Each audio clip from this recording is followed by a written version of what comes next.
안녕하세요. 시사팩토리 100.3 김유리입니다. 올해 4월 7일 예정된 재보궐선거를 놓고 정치권 관심이 그 어느 때보다도 뜨겁습니다. 서울과 부산시장 보궐선거가 포함되어 있기 때문인데요. 울산 역시 재보궐선거를 앞두고 있습니다. 이번 재보선에서 울산은 남구청장과 울주군 기초의회 의원을 선출하게 되죠. 안녕하세요. 세월적 공동진행자 이동훈 변호사입니다. 뜨거운 관심을 받고 있는 2021년 재보궐선거. 하지만 울산 시민의 생활에 직접적인 영향을 미치게 될 울주군 의회 의원 보궐선거에는 상대적으로 적은 관심을 보이고 있습니다. 지방분권 시대를 맞이하여 지방의회의 역할과 기능이 더욱 중요해진 지금 유권자의 적극적인 관심이 필요해 보입니다. 오늘 세월정에서는 울주군 의회 의원 보궐선거 주제로 오상택 박사님과 최건 변호사님과 함께 이야기를 나눠보겠습니다. 광고 듣고 오겠습니다. 처음에 카메라를 드니까 손이 떨리더라고요. 우리가 녹음을 잘할 수 있을까? 처음엔 좀 걱정되더라고요. 나이도 직업도 모두 다르지만 설레는 마음으로 카메라와 마이크를 잡습니다. 우리 이야기가 방송으로 나갈 수 있다고 생각하니까 정말 기뻐요. 100마디 말보다 더 큰 울림을 담고 있는 방송. 시민들이 직접 만들고 시민이 함께 만들어가는 방송. 시청자 참여 프로그램이 함께합니다. 시청자 참여 프로그램은 우리의 소중한 권리입니다. 이 캠페인은 방송통신위원회와 시청자 미디어재단이 함께합니다. 네, 오랜만에 오상택 박사, 최건 변호사 스튜디오로 모셨습니다. 어서 오세요. 네, 안녕하십니까. 네, 그간 어떻게 지내셨어요? 네, 최건 변호사님 없어서 네. 제가 먼저 쓸쓸하게 잘 지냈고 오늘 네. 어째서 노네요. 저는 뭐 아시다시피 일하고 지냈습니다. 그냥 너무 바쁘셔서. 네. 서울 울산 막 일주일에 두세 번씩 왔다 갔다 하려니까 진짜요? 힘들어가지고 그래서 뭐 그러나 시민을 위해 봉사하겠다는 이 바람직한 마음가짐을 가지고 열심히 일하고 있습니다. 아 진짜 정치인 마인드 너무 좋습니다. 네, 그렇게 세월정 한번 시작을 해보죠. 뜨거운 관심을 보이고 있는 2021년 재보궐선거에서 울주군 의회 의원 보궐선거에 대한 관심은 좀 상대적으로 적어 보이거든요.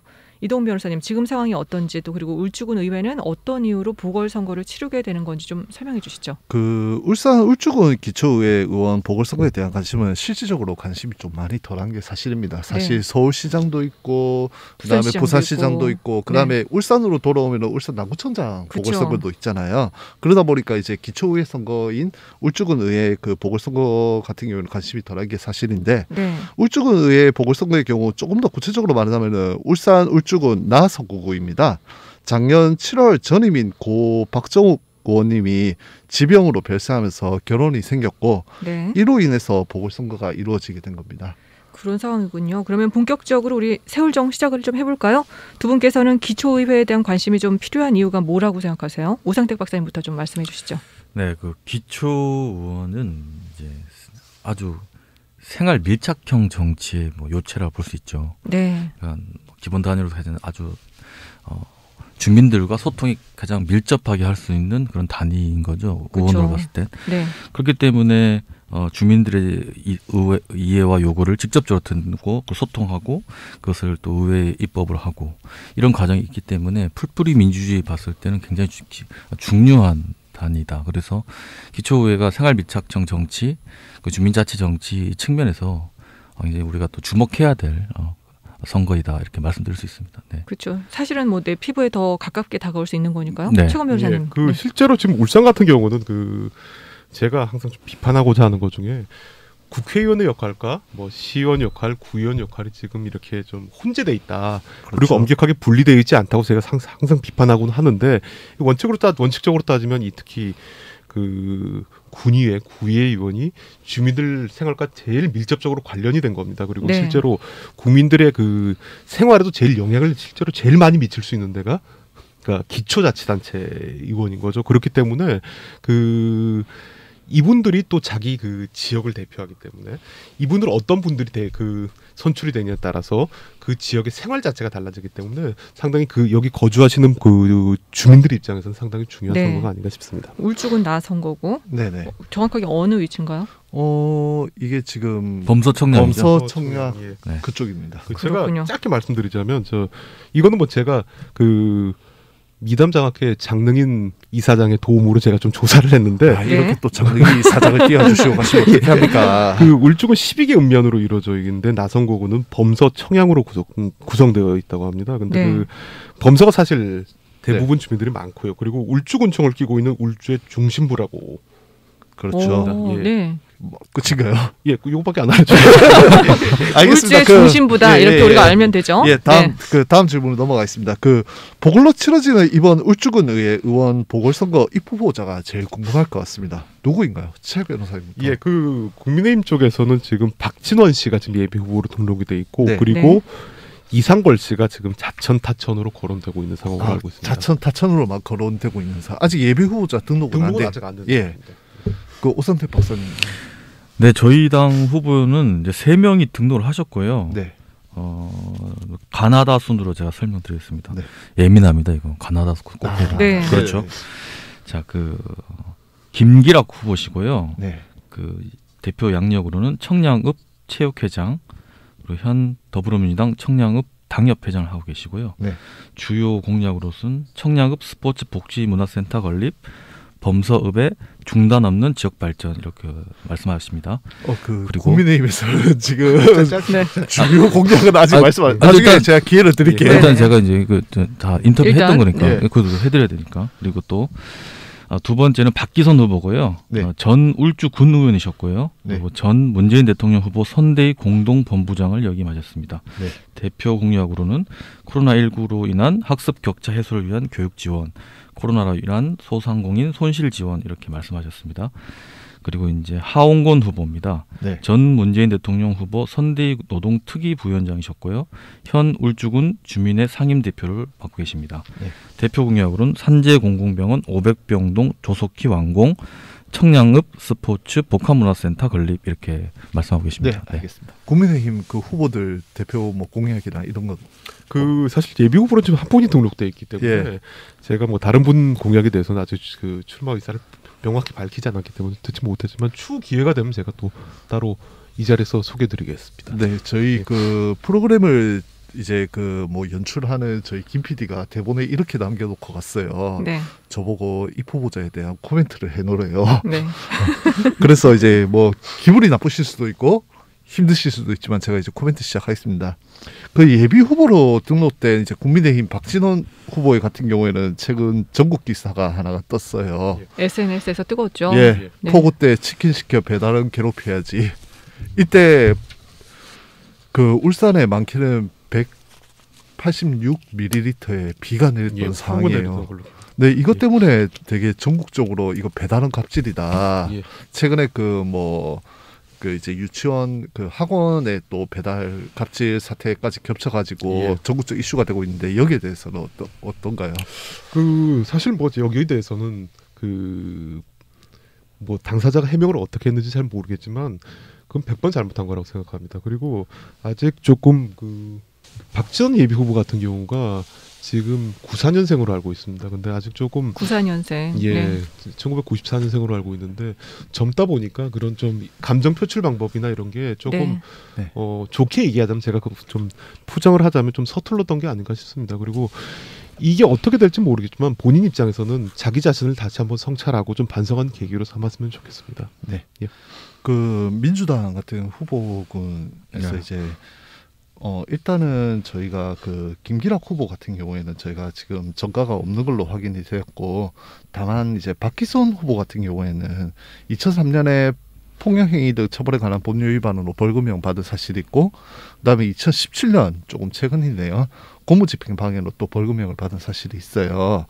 뭐 2003년 같은 경우에 제 추측에는 아마 뭐 집시법이나 이쪽하고 연계가 된 것 같은데 2017년은 뭐라고 봐야 될까요?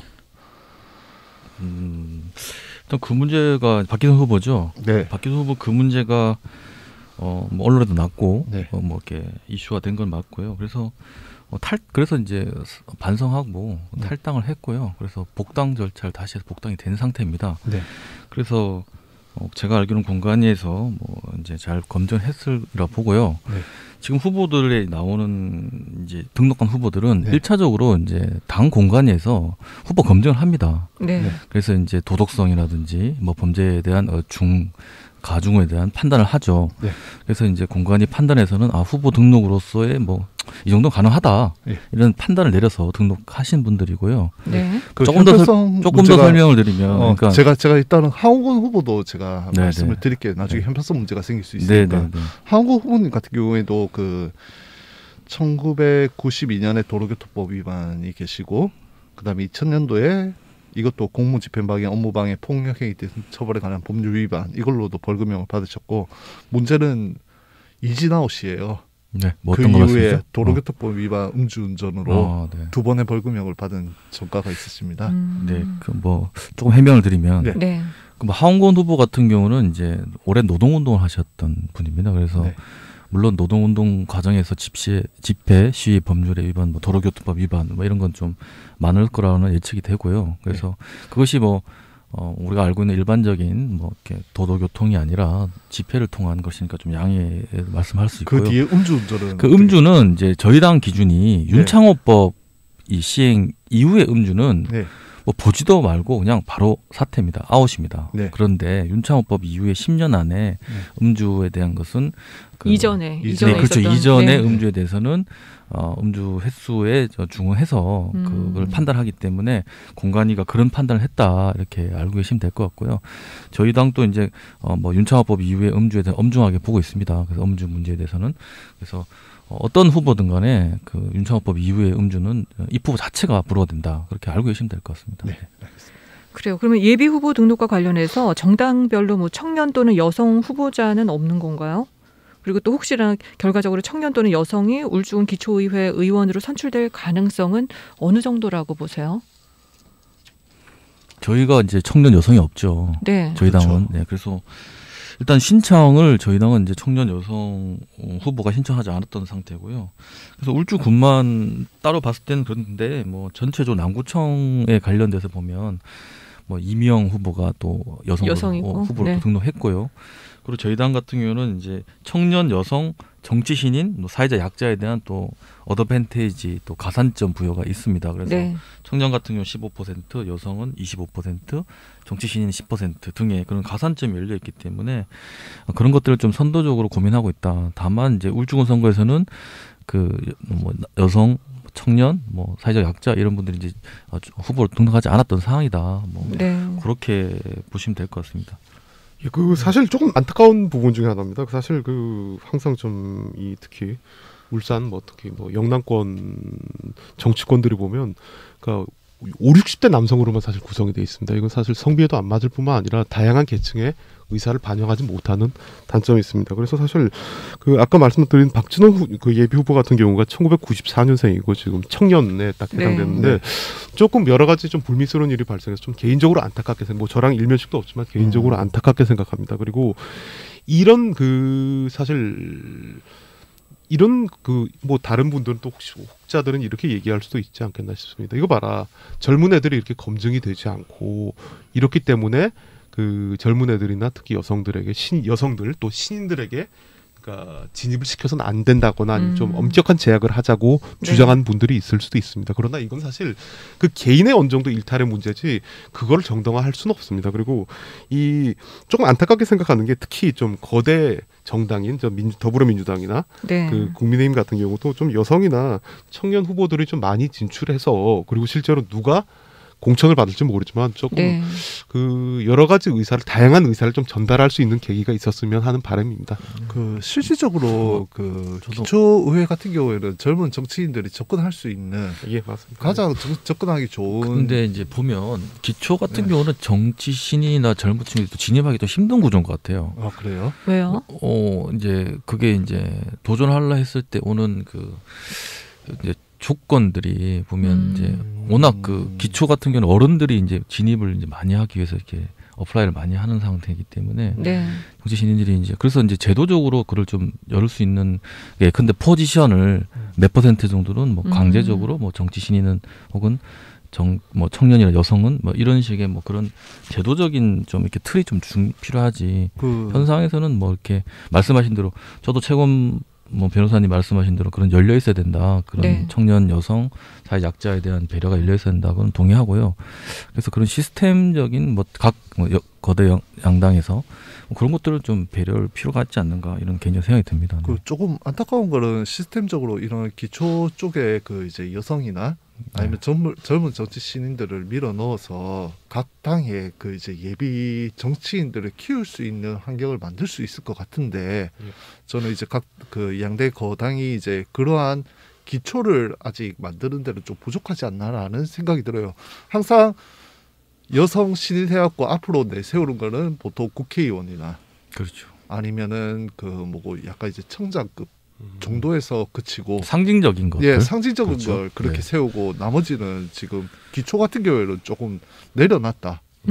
라는 생각이 좀 많이 들더라고요. 그래서 그런 고민에서 이제 다음 지방선거 있지 않습니까? 네네. 이건 보궐선거지만 네. 지방선거 때 뭐 그런 고민들이 좀 많이 좀 품어 나왔으면 좋겠고 말뿐인 뭐 그런 청년 배려, 여성 배려, 사회 약자 배려가 아니라 좀 실질적으로 실질적인 그렇죠. 뭐 그런 것들이 예. 좀 감안되고 양당에서 그런 것들이 좀 정치가 좀 다이나믹하게 진행될 수 있도록 한 거 필요하지 않나 생각됩니다. 예, 거기에 대해서 제가 짧게 말씀드리자면 이게 사실 시스템적인 문제도 있지만 이 네. 정치권 의지 문제가 아닌가 싶습니다. 이게 그 말씀드렸다시피 이 기초의원 같은 경우도 그러니까 그렇게 운영되어서는 안 되지만 또 지금 현재 좀 바뀌려는 노력도 보이고 있다마는 농공행성 차원에서 자신의 선거를 도왔던 사람들에게 공천을 주는 그리고 네. 또 공천을 받기 위해서 그 선거에 뛰는 뭐 이런 현상이 계속 지금 악순환이 되고 있다고 생각합니다. 그리고 그 이 정치권의 역할 중에 하나인 게 그러니까 기존 정치인들 같으면 뭐 국회의원이나 시장 같은 조금 흔히 말해서 좀 이렇게 고위 선출직 같은 경우에는 신진 세력들을 키워야 될 그 책무가 있습니다. 근데 이 책무를 사실 여태까지 충실히 지켰던 정치인이 과연 누가 있느냐 조금 의문스럽습니다. 그러네요. 그러면 앞으로 지방 분권 시대에 기초지방자치단체 운영을 이끌어갈 입후보자들에게 꼭 필요한 그 조건은 뭐라고 생각하세요? 예, 우선 제가 좀 말씀드리겠습니다. 사실 이게 그 조금 뭐 이건 제 개인적인 생각입니다. 그러니까 네. 그 보통 정치인으로서 요구되는 덕목과 이게 그러니까 기초자치단체나 뭐 광역자치단체나 아니면 국회의원 이 조금 다르다고 생각합니다. 달라요? 다르다고 네. 생각합니다. 그러니까 뭐 사실 엄밀히 따지면 저 지방자치단체 운영을 그러니까 기초자치단체의 입후보한 후보에게 뭐 과도한 전문성이라든가 행정 능력을 사실 요구하지는 않습니다. 네. 그렇죠. 그리고 뭐 엄밀히 아까 말씀드렸다시피 뭐 그 범죄 경력도 나왔다시피 물론 뭐 그것도 사실 그렇게 광역이나 이만큼 그렇게 엄격하게 요구한다고 전 개인적으로 생각하지는 않습니다. 뭐 단지 생경 범죄는 어느 정도 조금 좀 용납이 되나 사실 조금 그 생경 범죄가 아니면 음주라던가 이런 건 사실 좀 용납이 안 되는 측면이 있겠죠. 그래서 제일 제 생각에는 제일 필요한 덕목 중에 하나가 이번 기초지방자치단체 이 후보자 중에서 제일 필요한 덕목 자체가 네. 그러니까 당이나 네. 다른 세력의 눈치를 보지 않고 그 지역 주민들만을 위하는 봉사적인 마음, 그러니까 봉사적인 마인드 이게 필요하다고 봅니다. 네, 그렇군요. 그 최곤 변호사님 말씀에 거의 대부분 동의를 하고요. 조금 뭐 저도 정리를 해보면 첫 번째는 민의를 잘 대변해야 된다. 그것이 이제 지역과 소통하고 그 지역의 해소 문제, 행정적 개선 문제 이런 것들을 잘 실천하는 그런 일꾼의 자세가 돼야 된다. 이런 말씀드렸고요. 그리고 뭐 민주주의 원리로 보면 뭐 책임성, 반응성 이런 걸 말할 수 있고요. 네. 두 번째는 실력이 있어야 된다는 거죠. 실력은 조례입니다. 그렇죠. 어쨌든 의원들은 입법으로 그 승부 벌어야 됩니다. 그래서 그런 피부에 와닿는 생활의 정치, 주민 자치의 정치에 관련된 입법 활동을 잘할 수 있어야 된다. 세 번째는 네. 도덕성의 문제인데 너무 높은 우리가 성인군자를 뽑는 건 아니잖아요. 그렇죠. 그러니까 높은 도덕성은 요구되는 거는 좀 과도하고요. 그러니까 사회적 합의선 그리고 공공선에 위배되지 않는 정도의 도덕선은 좀 필요하지 않나 그런 생각됩니다. 네. 그 이번 울주군의 보궐선거 향방을 좀 예측하신다면은 오 박사님부터. 뭐 저희는 이제 뭐 당이 이긴다고 말을 해야죠. 예, 그렇죠. 그런데 이 근거가 있습니다. 네. 저희 네. 당은 이제 우세할 거라는 게 이제 근거인데요. 근거리 두 번 선거를 보면 저희 민주당이 다 승리했습니다. 범서청량 지역에서는요. 네. 네. 그러니까 2018년 7대 지선에서는 범서청량의 이선호 후보가 23,885표, 네. 자유한국의 이승구 후보가 15,552표에서 8,300표 이상 차이 났습니다. 2020년 21대 총선에서는 범서청량에서 민주당의 김용문 후보가 22,360표, 네. 미래통합당 서범수 후보가 22,102표, 258표 차이 나서 승리했습니다. 그러니까 21대 총선이 좀 민주당이 불리한 선거였다 치면 네. 그래도 이제 범서청량에서는 우리 당 후보가 이겼다. 그래서 이번 전망의 추세를 봤을 때, 네. 투표율 추세를 봤을 때 우리 당이 좀 유리한 국면이고, 또 우리 후보들이 또 지금 열심히 또 운동하고 있습니다. 네. 그래서 누가 후보가 될지 모르지만 어떤 우리 민주당의 대표성을 가지고 열심히 싸워준다면 반드시 승리할 수 있다. 이렇게 말씀드릴 수 있습니다. 최 변호사님. 예, 전 사실 국민의힘 당원으로서 사실 국민의힘이 승리하기를 바라고 있는 입장입니다. 그러나 사실 이 기초자치단체 선거에서 사실 너무 지나친 예를 들어서 만약 검찰 개혁 이슈가 나온다던가, 네네네. 문재인 정권을 심판한다던가 이런 이슈가 나오는 건 전 개인적으로 바람직하지도 않고 네. 네. 현실적으로 이루어지지도 않습니다. 그렇죠. 그리고 또 이게 사실 과거에는 이 기초자치단체 같은 경우는 정당 공천이 허용되지 않았는데, 그렇죠. 제가 정확히 기억은 못하지만 한 10여 년 전부터 사실 허용이 된 걸로 알고 있습니다.